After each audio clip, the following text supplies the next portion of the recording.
Карстердің ұзақ өмір сүрулерінің құпияларының бірі осы. Ол не деп ойлайсыздар? Әрине миокук. Миок дегеніміз қазақша теңіз балдырлары. Бұны суға салған кезінде размері өте үлкейіп кетеді. Сол үшін кішкентай ғана бөлігін аламыз.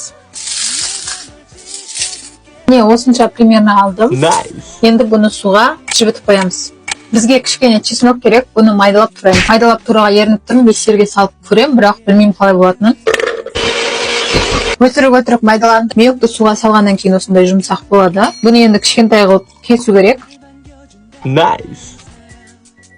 Май құямыз. Бірінші етімізді қуырып аламыз, кейін чеснокты қосып оны да қуырамыз, кейін миогымызды қосып бірге қуырамыз, кейін карстердің майын қосамыз, менде тілкерім, соевый соус қосып енді жақсылап араластырамыз. Иісі деген мұрынды жарып тұр. Енді оған су қосып 15 минут қайнатсақ сорпамыз дайын. Миокук денсаулыққа, әсіресе асқазанға пайдасы зор диеталы сорпа. Карстердің ұзақ өмір сүрулерінің құпияларының бірі осы. Көбіне диеталы, денсаулыққа пайдасы зор тамақтарды жейді. Карстер негізі өте мықты және дана халық. Бұлардан үйренсек жаман болмаймыз деп ойлаймын.